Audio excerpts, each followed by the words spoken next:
Stop number 5. You've heard a lot about this lake lately. It's had Bassmaster Classics on it. It's had FLW All-Americans on it. This is Lake Hartwell in Anderson, South Carolina, May 15th and 16th. 2 things stand out to me for this tournament on Hartwell in the middle of May. One is you're going to be at the tail end of the spawn. It's going to be some fish still on beds, especially at the lower end of the lake, but you're going to be on the tail end of the spawn. So a lot of post-spawn fishing going on. But the second thing, this is a buzzword for Lake Hartwell, middle of May. You ready? Blue back herring. Blue back herring. And when the bass are done spawning in May, the blueback starts spawning. I would look for largemouth tearing them up, schooling on these spawning herring. Flat points, long tapering clay points are going to be a key. Last but not least, Hartwell's got 2 giant river systems. Don't rule out the rivers, especially for big largemouth.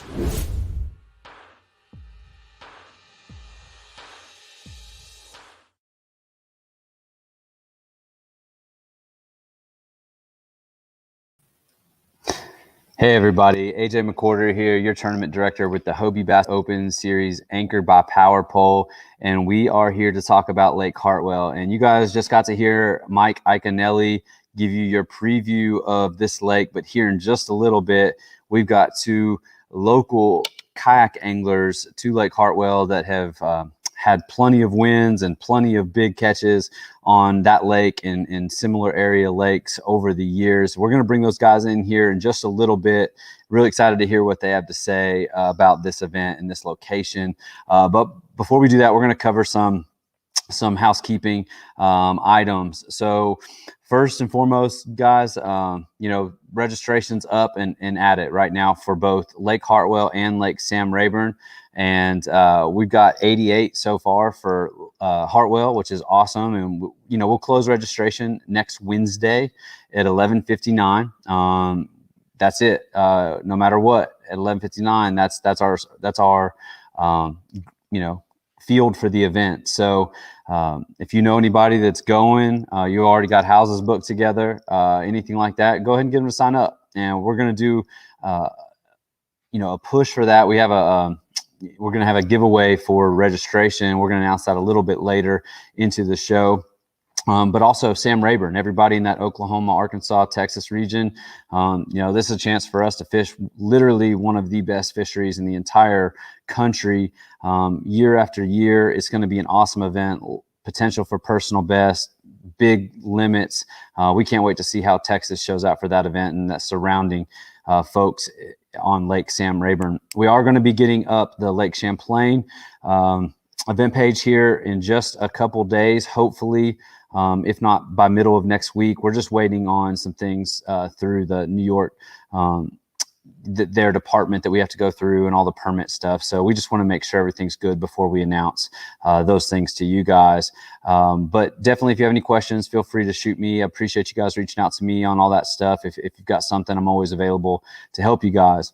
Another thing I want to touch base is on the Angler of the Year race. Angler of the Year is presented by Far Wide.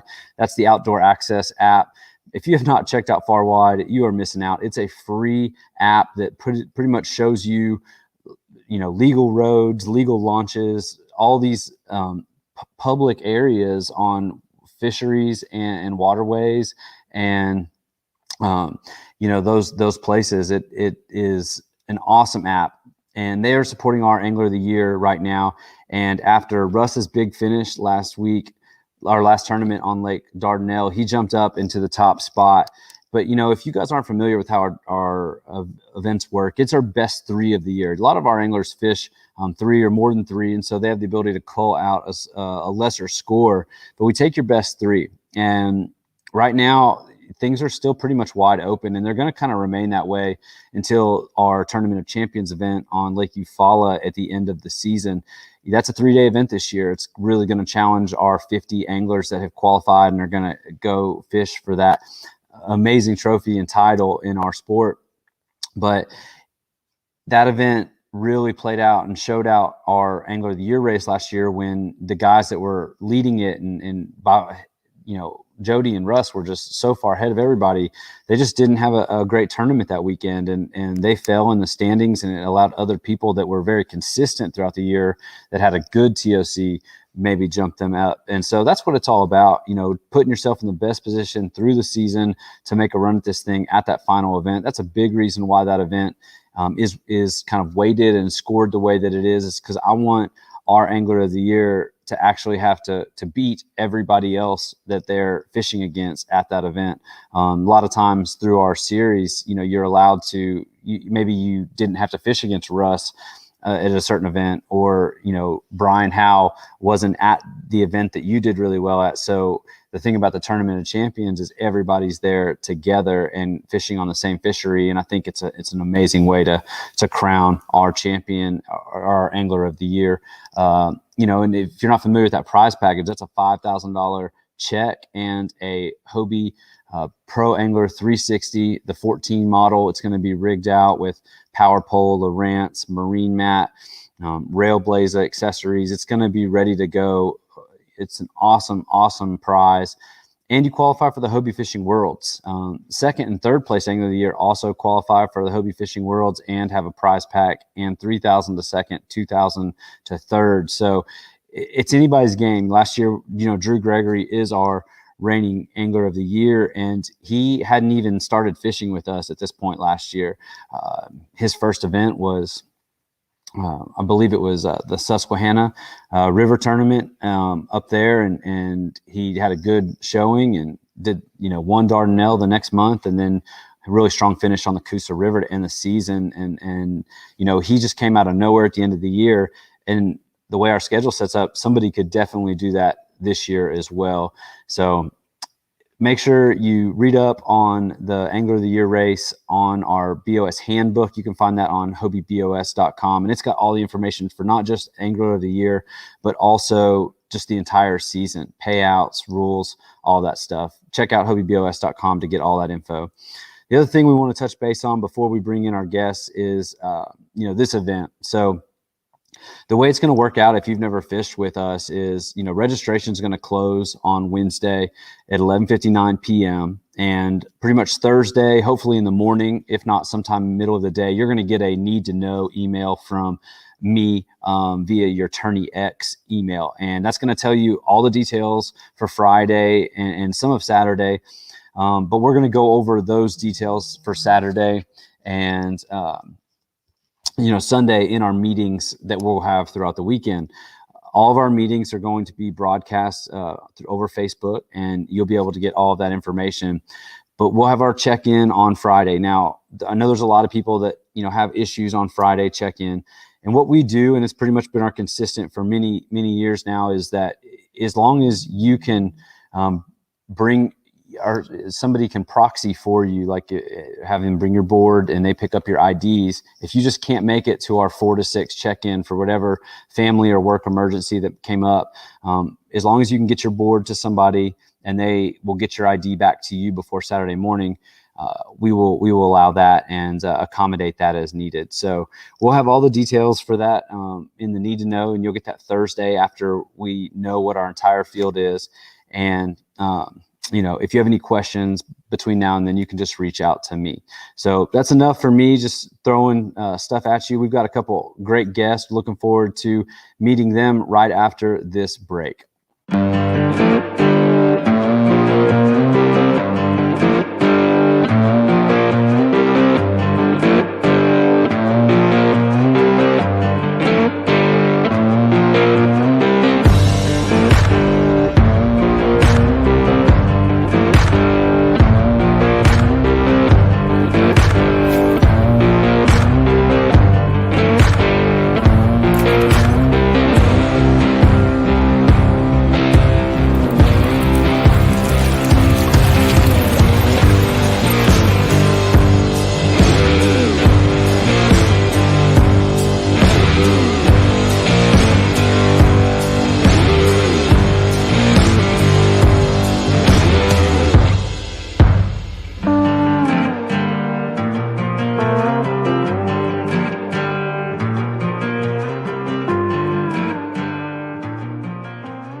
All right, guys, we are going to start with Lowell. Lowell, come on in here, man. Yeah, man. Hey, Lowell, how are you tonight, man? I'm awesome, AJ. How are you? Oh, doing good, man. Doing good. You know, for those that aren't familiar with Lowell, Lowell actually is a qualifier for the Tournament of Champions in our very first year. He went down to Lake Murray when we were doing the satellite events and got the win in our first season, and then got to go fish with us on Lake Washita in Arkansas and had a really strong finish. And you know, he's sporting the Queen City jersey there, and I think that everybody in that North Carolina and South Carolina area definitely has donated to Lowell. He's a hammer in the area, and definitely a threat in any tournament he shows up in. Lowell, tell us a little bit about you know, where your background in this sport and how long you've been fishing. Sure. A good friend of mine, Brad Knight, he introduced me to the Hobie back in 2013. And I've just been very fortunate to have two clubs here, Palmetto State Kayak and also Queen City. And so I've had, you know, just constant bass battles, if you will, for the last many years. And I don't get to do a lot of the national events just from trying to run a business and, you know, life in general. But every time I get a shot at it, I definitely like to try and, you know, make a run at one. Awesome, man. Well, we're going to bring in Saturday Mel. Yep. Saturday is you guys are great friends, and Saturday's Yes. been in this game for a while. Saturday, say what's up to everybody. Tell them where you're from and a little bit about your local kayak history. What's going on, AJ? So yeah, I've been kayak fishing probably, I say 15, 16 years. Didn't really competitively fish until 2009, 2010, whenever you had little local events that had, you know, 10 or 12 just good friends to go out and just kind of, you know, go out and fish for $100, you know, pot, you know, just bragging rights pretty much. And of course, I met Lowell through other friend, Brad Knight. So I've been fishing against or with Lowell for a long time, you know. It's just part of the game. No, I reside over here in North Carolina, Hendersonville, and you know, I just love this sport, man. It's awesome. You know, meet people that like to do the same thing. You know, it's awesome. Heck yeah. We also, he's not with us, but we got to give a big shout out to Easton Brannan for putting together that video last minute notice for us, man. And I was like, we need a little Hartwell footage. And I had to really, push these guys to go fishing on a beautiful Sunday last weekend. Right. And Easton was able to get that video and edited to us in just like an evening. And it's just a really cool thing. It's cool to have that. You know, you guys have fished against each other and together for many years, but you know, to have a little video like that your son made that you can always kind of look back on is a really cool thing. So I know I got really excited to see it when he sent it over, and we appreciate that. And big shout out to Easton for putting that together, and for you guys. I mean, you guys got out there, you had the pressure on, and you were able to catch some fish. So Yeah. let's talk about it, man. We are coming to Lake Hartwell in Anderson, South Carolina. We are just a few days away. You know, it is Tuesday. Registration is going to shut off next Wednesday. So 8 more days to get registered. And then next weekend, it's going down. And it's not just the Hobie Bass Open Series. It's the Queen City Kayak Bass Fishing Club as well. They have their tournament on Saturday. When we did this at Norman last year, a lot of people double dipped. And it was kind of cool to see how it played out, because there were people that moneyed in the Queen City event because they have a 4-fish format on day one that, you know, didn't do that well in the Hobie series. And so it's an opportunity to definitely to make some money when, you know, you're on something on Saturday, or, you know, you just want to maximize your chances. But we'll get started with Saturday, man. Tell us a little bit about Lake Hartwell, just isn't like your experience there. How long have you been fishing there? You know, how many tournaments a year would you say you get out and fish on Lake Hartwell, kayaks, and if you jump in a boat with any of your buddies out there? I would say probably, I mean, I've been fishing it ever since I can remember, but it was always just going for, you know, brim fishing, cat fishing. Just probably in the last 12 years, pretty much going down there just to striper fish. I didn't really do a lot of bass events or bass fishing just because, there's always other stuff going around. And it seems like people are scared of Hartwell pretty much because it can be a tough lake. But there's so much fish in there now. It's grown so much, and the opportunity to catch fish on anything like it can fish to anybody's strength. You can be a shallow water fisherman, a pyro fisherman. If you're good with your electronics, it's one of the best lakes around to catch fish on electronics. So you can do anything you want, I've competed on some of the local, outfitter tournaments and done very well there. Of course, competing against Lowell, it's always a head-to-head battle with him. But yeah, fish is great for everyone. There's a reason why Bassmaster Classic keeps coming here. Everybody can catch fish here. You don't even have to know nothing about bass, and you can fish for brim and catch bass. That's just how well it's fishing, Nice. And we'll dive into some of the techniques and how the lake sets up a little bit. Lowell, let us know a little bit about your history. You live on essentially like in the area. Is that kind of your home lake? And, how many tournaments a year would you say you get out on Hartwell? I'd say when kayaks and boats, not too many boat tournaments. I fish on a good bit, but probably only tournaments, maybe half a dozen in a year.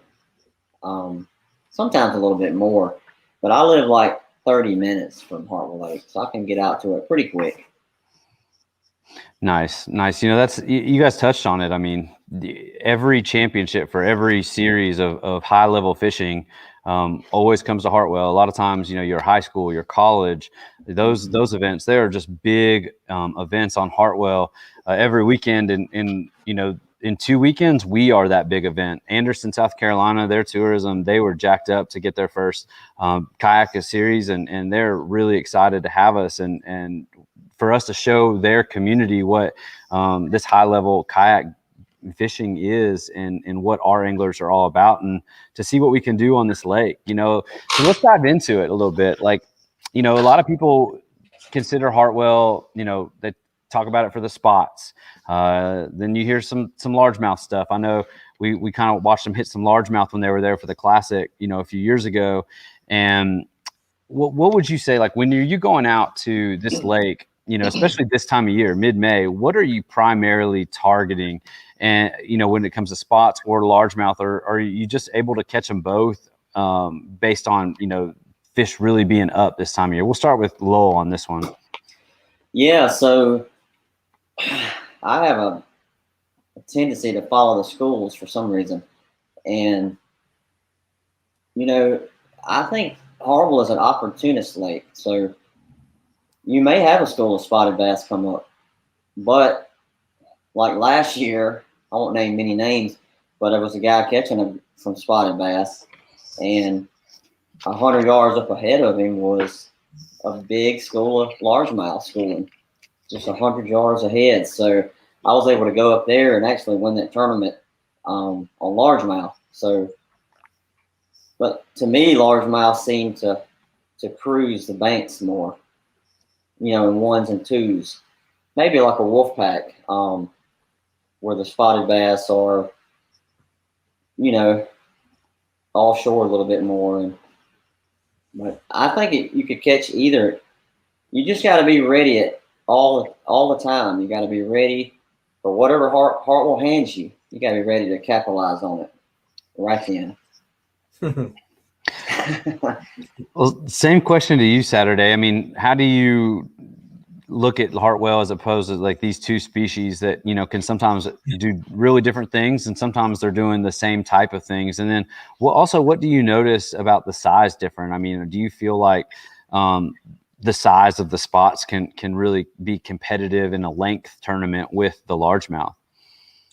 I would think with a 2-day event, I would definitely suggest or recommend that you definitely have one or two plans.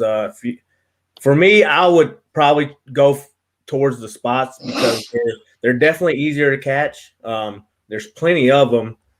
But if you do hit a area that has some good largemouth, definitely capitalize on that. But I just think recently in the past couple of years the spots has grown.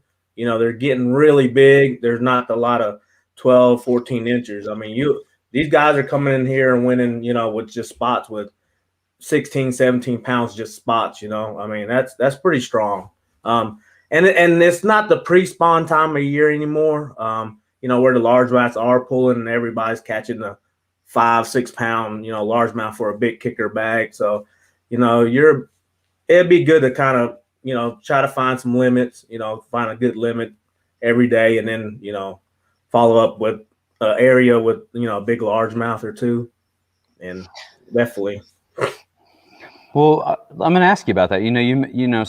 Ike and Ellie in his opening videos had mentioned that pretty much post spawn, but I think that a lot of areas around the country are experiencing a later than normal spawn, and are still finding fish in really all three stages right now.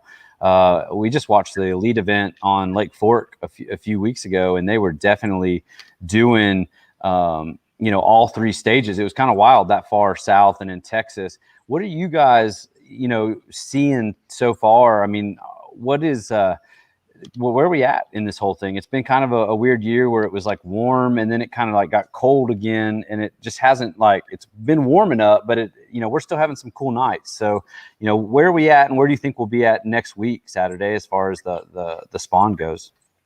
There definitely are waves of, actually, when we was out there, and a couple of times I kind of just drove around and looked at the water, I actually seen new waves in different pockets that were bringing in, when I was there a couple of weeks ago, they were not there. Now you go there and they're bedding. So yeah, they're definitely beds. They're still spawning, the shad spawn and herring spawn going, so that's definitely something to look, like Ike was saying.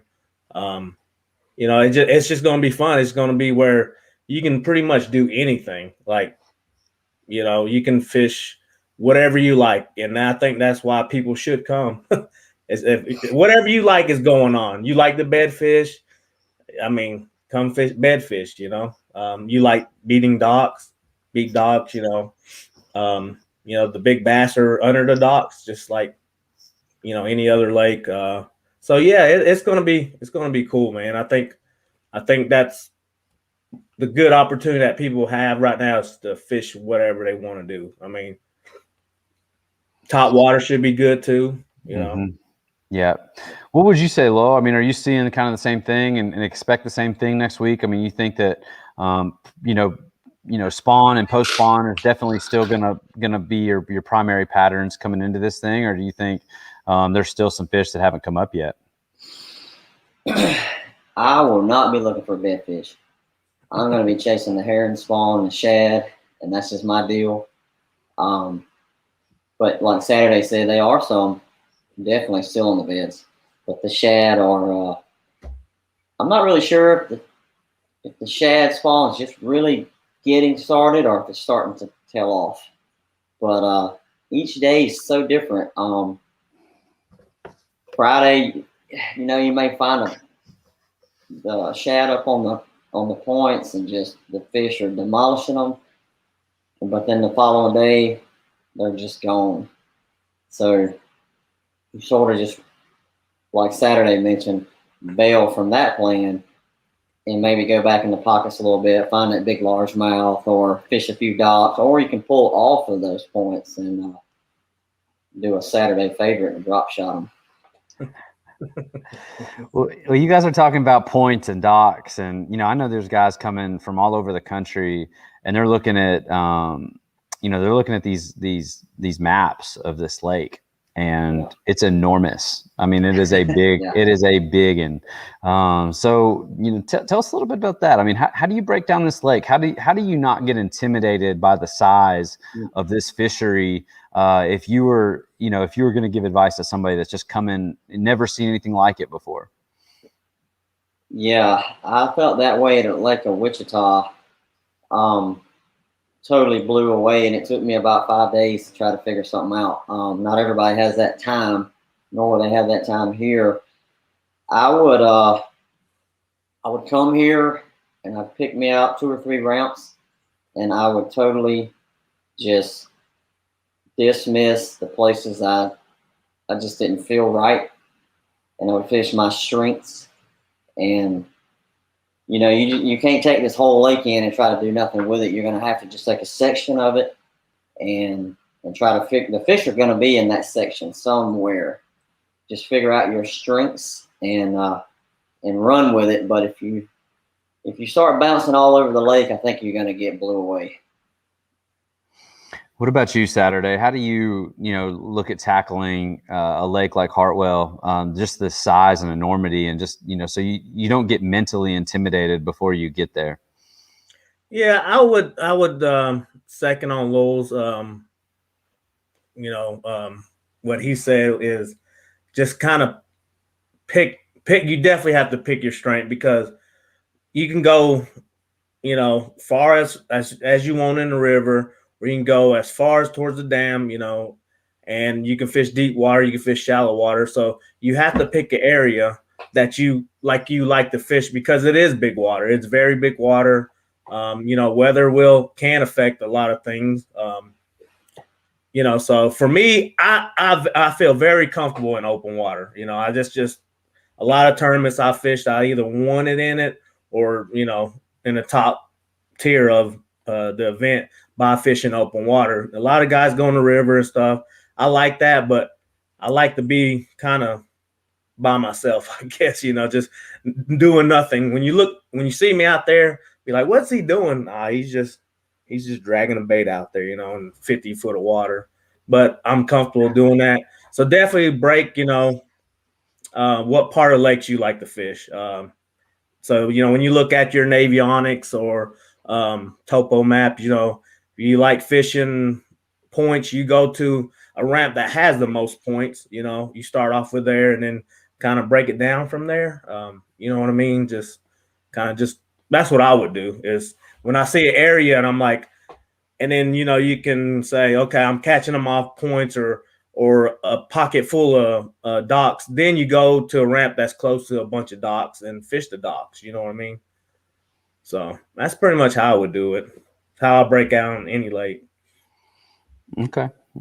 And you mentioned topwater earlier, and this is topwater is kind of a hot take right now. Guys got to watch Lee Livesay at Lake Fork put up 42 pounds on a topwater walker. I mean, obviously Lake Hartwell doesn't have it has that size of fish, but the consistency of those fish, you're probably not going to put 42 pounds up there. But it's one of those things that, like, you always hear on blueback herring lakes that you always have to have a topwater tied on. You always need to be prepared. They could come up at any point in time, and you need to be able to reach them and make it happen. Is that good advice? I mean, would you tell whoever's coming, to this event, like, have your topwaters ready? It could go on anywhere at any point in time, and you could definitely win this tournament on topwater. Oh yeah. It's definitely opportunist lake. I mean, you can sit there and some people it probably will happen. Some guy catch a limit of good size fish in 5 minutes or 10 minutes, So you just have to be ready. Like, you have to have your eyes and ears on at all time.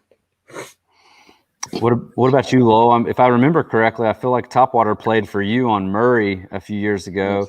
Yeah, man. And is that something that you pretty much are ready to go at any point in time when you're fishing these type of lakes this time of year?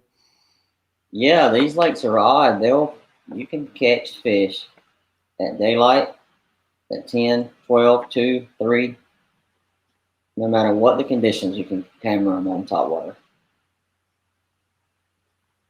Just flat, calm water, blast it out there and work it in fast, and they'll bust it. It's just the way it is. It doesn't sound bad. It sounds pretty. No, it's pretty good. Yeah. Crazy. And I know our anglers, they travel all over the country and they do their research, but, for somebody that's watching, maybe on the fence of this event, obviously we keep hearing blueback herring, and, that is a big player in a lot of lakes in that region of the country, and that's the primary forage. It's a type of bait fish in the certain lakes. So what would you guys tell people about blueback herring that is maybe different than the, stereotypical or traditional bait fish that, most people see in their lakes all over the country? They obviously are going to do some different things, but they're going to do some similar things. What would you all share about blueback herring? We'll start with Lowell on this one. Just from what I've watched them, they're almost like, I don't know, they remind me of the ocean. They move, they go from point to point. They're shallow, they're deep, they're very fast. The other day I watched some at the ramp before a tournament with my flashlight on the rocks, and there was thousands of them, and they're so fast you literally cannot see one when it's moving. And the bass they just cruise those rocks, just waiting for an opportunity to grab one. But they're just a different species, and I really just don't know, other than they're there today and they're gone tomorrow. That's what I know. Yeah. They're a ghost fish. They're there today, and tomorrow they'll just be gone. Do you have anything to add to that, Saturday? Yes, I mean, a good tip I always give anybody fishing blueback herring lakes: you cannot fish a bait fast enough. Like you want to burn it, you want to fish it as fast as you can. It's just there's those fish are accustomed to that fast action, fast speed. So anytime they think it's slowing down, they're like, that's not a blueback, so they'll pull away from it. So definitely, if you think you're fishing it too fast, you're not fishing it fast enough. Wow. A ghost fish, crazy fast, here today, gone tomorrow. Definitely can be a little intimidating, but the deal with that is, like, they are a key to the whole thing. That whole fishery, those fish, they rely on that, and they chase that, and that is the game on Hartwell. And it's similar to Lanier and some of those other lakes in the area that, hopefully we've got a bunch of Georgia folk coming out to this tournament. Half of this lake is in Georgia, and so we always go we work with Anderson. A lot of times the other big events come out of that area of South Carolina, but this lake is also in Georgia, and so definitely excited to see what that group of Georgia anglers can do. And like you guys mentioned, you've got Queen City, Palmetto State, that club. There's some other clubs in Central and Southern. You got the CKA guys up in North Carolina. There's a lot of really strong clubs that have really good anglers around this particular venue. So we're excited. Now we've got 88 so far, and that's a really good number heading into the week. But we're going to do a little promotion. And we're going to put some information out on this and have it published. But if we hit 130 by 6 p.m. next Tuesday, we're going to give away this Engle Cooler right here. Now, we give away Engle Coolers, but this is an extra one that's going to be eligible. Now, this is the HD20. This is a waterproof cooler. I love tall, soft-sided coolers because they fit right behind a kayak seat really well, and they don't add a bunch of extra weight. This is a $200 cooler. Like, this is a very nice cooler. It's an awesome prize. Engle's a great supporter of what we're doing and providing great cooler and cup options for the outdoor enthusiasts. But here's the deal. We got to get 42 more anglers between now and Tuesday at 6 p.m. Now, Tuesday at 8 p.m., we're going to bring in the commish Queen City Kayak Bass Fishing Director, Vinny Ferrari. He is going to come in and he's going to talk to us a little bit about not only Lake Hartwell, but about the joint event and make sure that, everybody understands how this operates and just get people excited a little bit more. So are you guys going to be dipping in both events for this one? Oh, yeah. Yeah, and I mean, I think it's, for a lot of the local guys, it's a no-brainer because there's, you guys fish the clubs already, you've got stuff at stake, but there's no shortage of rivalries and a little fun smack talking in that group, and so there's a lot of pride there, and I think all that stems from just some really good people that just have a lot of fun together on and off the water, and a really good direction from your all's club directors in that area. So always excited to get back to that region and work with Vinny and his team and see all of the group, the anglers that are so proud to represent that group. And then for people coming in from out of state, this is just a great opportunity to fish another local club, and 4 fish and 5 fish are two completely different, they can be two completely different games. And, that's something that plays in, you might only catch 4 fish, but those 4 fish might be enough to catch a check with Queen City. And if you've never looked at their payouts, cruise on over there to that Queen City page and look at those payouts. Vinny publishes those, lets people know what you're looking at. Payouts are strong, do a really good job. They've got some great sponsors and give away some great prizes as well. So check out Queen City, and we're going to have more information coming next week. But right now, we need to get those numbers up and see if we can give away this cooler. Now, the way that's going to work is, pretty much everybody that's registered by 6 p.m. If we hit 130. Now, if we go 150, 160, everybody's still eligible to win. We're going to do a random draw. We're going to bring the wheel out and spin the wheel, and whoever out of that group that's already registered is going to pick up this cooler, from our drive-through check-in on Friday night. So the other thing that you guys talked about a little bit earlier is some weather. Weather can be a factor. And now, I mean, we're all kind of looking at the weather for next week already. I mean, we're kind of getting our eye on that. We're seeing what's up. I mean, because this week got hammered with storms already. There's been some serious storms come through Tennessee. Steve's dodging some down in Florida as we speak. The guys about to fish the elites on Neely Henry are, hiding under docks, waiting for big storms to pass. So it's that time of year where stuff happens. It happens quick. But if you've been looking at the long range forecast for Anderson, South Carolina, it looks like Tuesday through, so far it's just got Friday up, but like Tuesday through Friday is like amazing weather. It looks perfect, like consistent, dry, sunny. I mean, that's like perfect spring weather. Now, we also have a history of bringing fronts with us whenever we show up to a venue.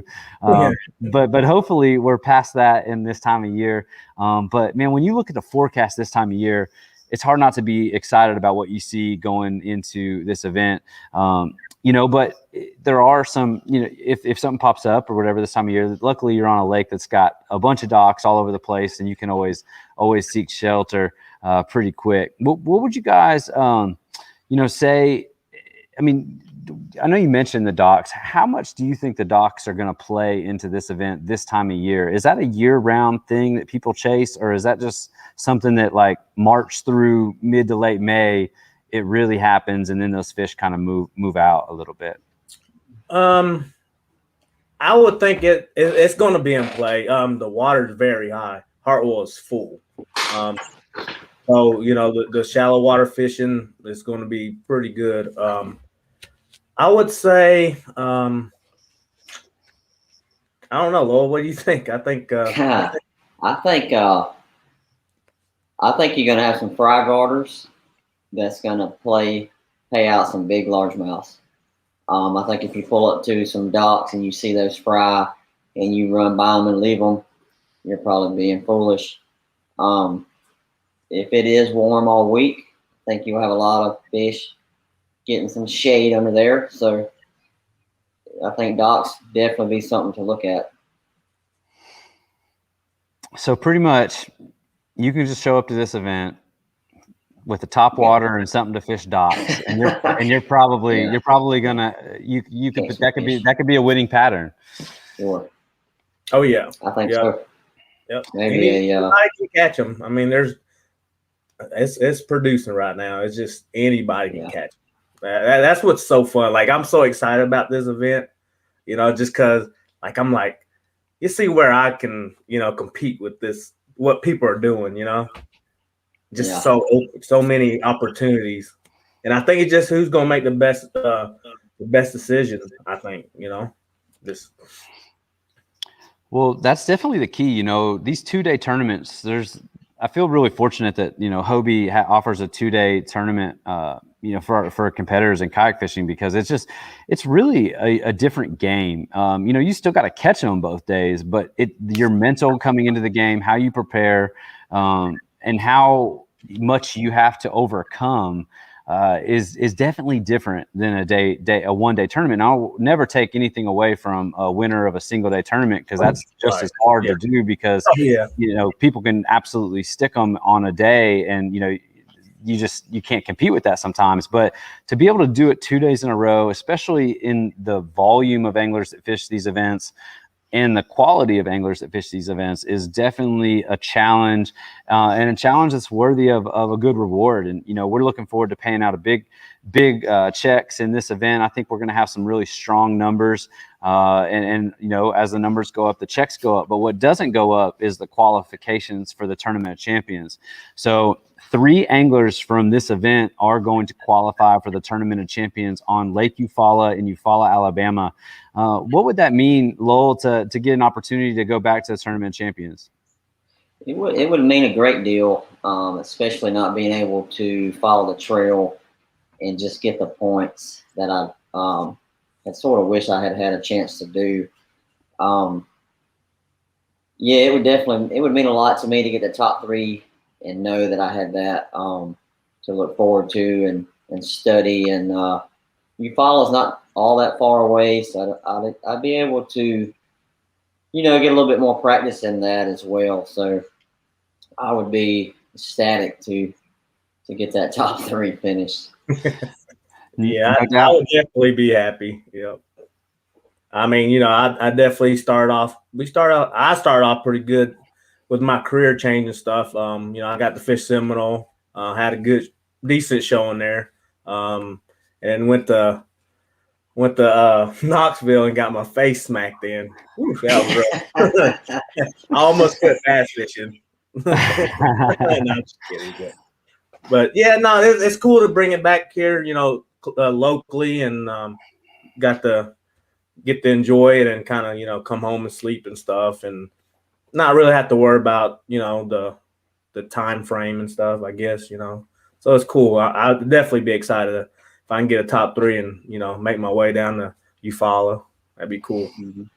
Absolutely. A 50 angler championship, fishing 3 days for, over $70,000 is an exciting thing, no matter what. But to do it, have the opportunity to qualify on your home waters when there's extra pressure on top of you, and how do you guys work through that? I mean, obviously, those are home waters or home-ish waters for you guys, and you've got some time in the game, but sometimes that can be tough. How do you mentally block out some of those extra challenges and overcome those things when you are fishing home waters, and knowing that there are literally, just hammers from all over the country that are going to be in and around your area, and sometimes you almost too much information can be a little challenging. How do you deal with that? I'm hoping that you will let me know how to deal with it, AJ. It is a lot of stress. It's a lot of stress. A lot of people just assume you're going to do well. They don't understand what goes into these tournaments and who's coming here to win. It's I don't know if there is a real good way. I'm just going to eat my peanut butter and jelly sandwich twice that day, and I'm going to try to chill out. I'm going to try to catch them. That's what I do. All right. Well, 2 peanut butter jelly sandwiches. That sounds pretty good. Saturday, what do you got, man? Oh man, I don't know. I guess I've fished for so long. Big events doesn't bother me that much no more. I mean, you just kind of just take it day by day, man. Just kind of stay cool. Now, I would be lying if I say I'm nervous. I mean, I'm definitely nervous and stuff, but I'm more excited. I'm more excited about the event or fishing close to home, but it doesn't really affect me too much. I just kind of, to me, it's another day of fishing, man. it's just another day to get out and fish. And with what I do, I don't have a lot of time to go out and fish, so I take every opportunity I can.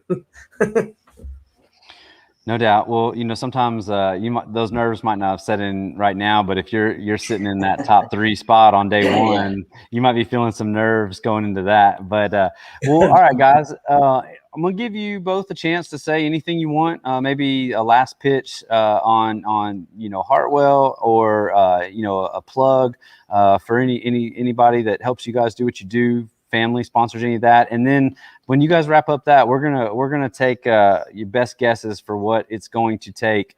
We'll do the best 4 for Queen City on Saturday, and then we'll do the best 10 for the BOS on Sunday. So Lowell, any closing remarks before you have to give us your guess? No, I just want to thank Palmetto State Kayak Bass Fishing for keeping the tournaments coming for me, and Saturday and Queen City as well. Always having something there for us to do and look forward to. If any of you guys get here locally, need some kayak parts, you have Grady's Great Outdoors. There's another one, Sunrift, that Saturday deals with more. And other than that, just come down, sign up for both tournaments, and bring a Ned rig, bring a drop shot, bring whatever you want to bring. You'll catch them. I feel sure you will. Yeah, just so you guys know, Grady's Great Outdoors is in Anderson, South Carolina, so right there in our home, for the weekend. And then you've also got Sunrift Adventures up in Travelers Rest, and depending on which way you're coming, River Runner is just a couple hours south there in Columbia, South Carolina. So those guys definitely can help you out if you have anything pop up. I've got some things with me at events to help get you back on the water. So reach out to me, and if I don't have it or the dealer doesn't have it, we'll find somebody that can help you out. And I know Vinny will help kind of anybody that's got any other brand questions. He'll be able to kind of get you dialed in on that if those shops don't have you squared away as well. So it's a good area. There's plenty of shops. Grady's has a good tackle shop as well, and they can get you the stuff you need and help you out. Now, Saturday, you got anything to close with for us? Yeah, I'm pretty biased, but Hobie all the way. I'm a Hobie guy for sure. Thank the good Lord, that he allows me to do this and be involved in this. And AJ, it's awesome to work with you. Like Lowell says, we definitely have Grady's and Sunrift. If you need any parts, if you know me on Facebook, if you need anything, shoot me a message, and I'll definitely do the best I can to grab any parts. If I'm heading that way, I definitely can meet up with you if you need anything. So, don't be afraid to contact me if you need anything either. So.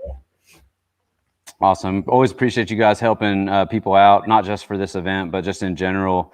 You guys are great ambassadors of the sport. Before I get your guess, there was a comment.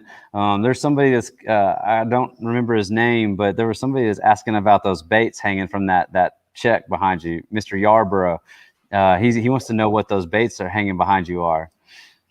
Are you talking to me or? Yeah, he's talking to you Saturday. Oh, I don't know what bait he's talking about. We can. Yeah, I definitely need, Timmy. I definitely have to give him a shout out. So, there's a guy that's pretty local to Hartwell. Tony Yang. He's the bait builder for fatback herring.